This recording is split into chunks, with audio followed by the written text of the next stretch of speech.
the true story of Thanksgiving. The story of the Pilgrims begins in the early part of the 17th century.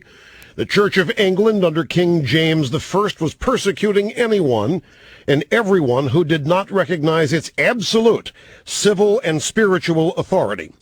Those who challenged ecclesiastical authority and those who believed strongly in freedom of worship were hunted down, imprisoned, and sometimes executed for their beliefs.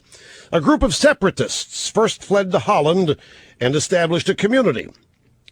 After 11 years, about 40 of them agreed to make a perilous journey to the New World, where they would certainly face hardships but could live and worship God according to the dictates of their own consciences. On August 1st, 1620, the Mayflower set sail. It carried a total of 102 passengers, including 40 pilgrims led by William Bradford. On the journey, Bradford set up an agreement, a contract, that established just and equal laws for all members of the new community, irrespective of their religious beliefs. Where did the revolutionary ideas expressed in the Mayflower Compact come from? They came from the Bible. The Pilgrims were a people completely steeped in the lessons of the Old and New Testaments. They looked to the ancient Israelites for their example. And because of the biblical precedent set forth in Scripture, they never doubted that their experiment would work. But it was no pleasure cruise. The journey to the New World was a long and arduous one, and when the Pilgrims landed in New England in November, they found, according to Bradford's detailed journal, a cold, barren, desolate wilderness.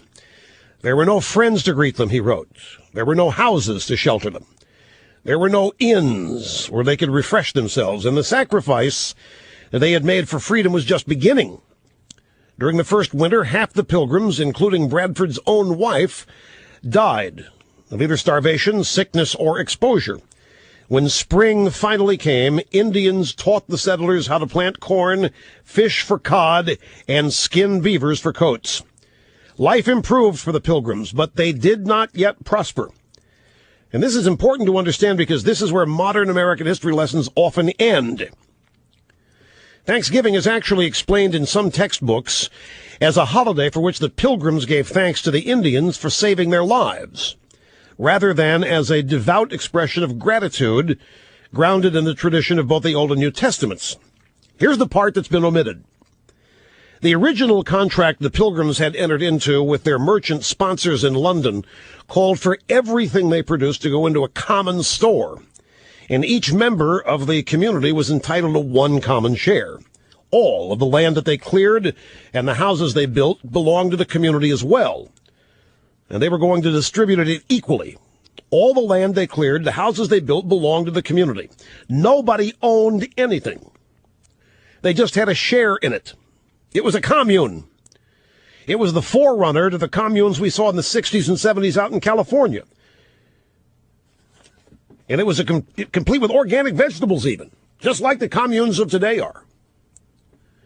There's no question it was organic vegetables. Bradford, who had become the new governor of the colony, recognized that this form of collectivism was as costly and destructive to the Pilgrims as that first harsh winter, which had taken so many lives. He decided to take bold action. Bradford assigned a plot of land to each family to work and manage, thus turning loose the power of the marketplace. Long before Karl Marx was even born, the Pilgrims had discovered and experimented with what could only be described as socialism. And what happened? It didn't work. They nearly starved.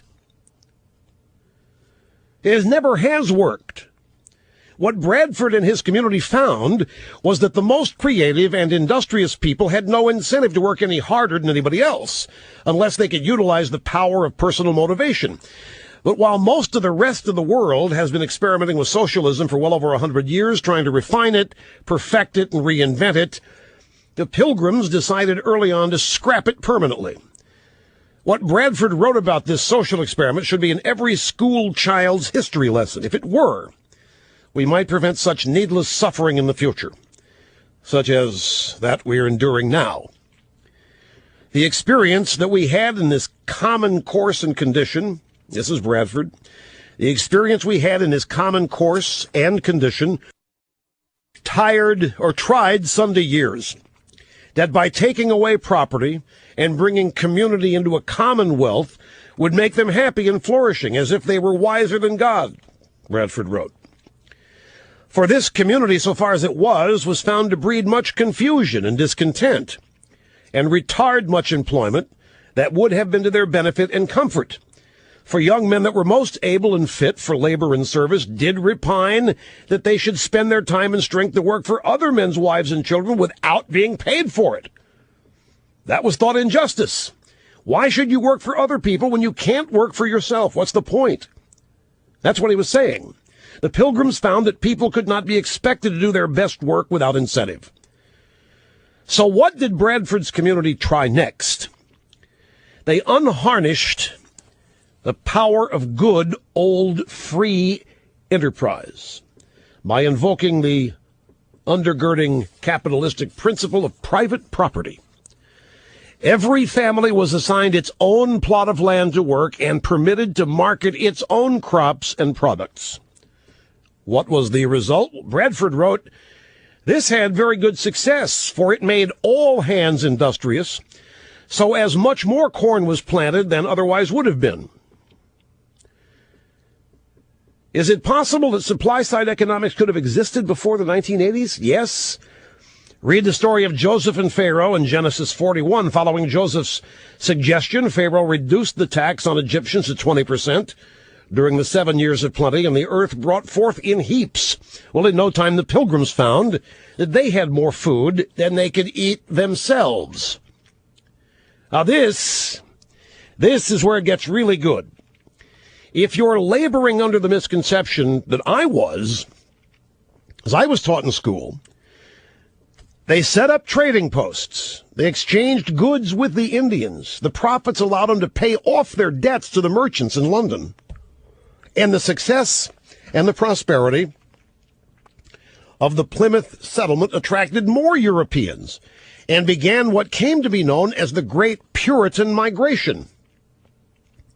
But this story stops when the Indians taught the newly arrived suffering and socialism pilgrims how to plant corn and fish for cod. That's where the original Thanksgiving story stops.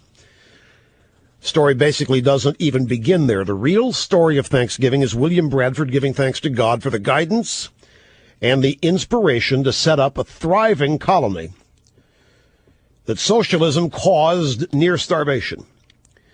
The bounty was shared with the Indians. They did sit down.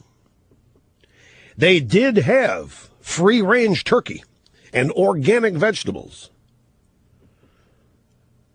But it wasn't the Indians who saved the day. It was capitalism and Scripture which saved the day, as acknowledged by George Washington in his first Thanksgiving proclamation in 1789.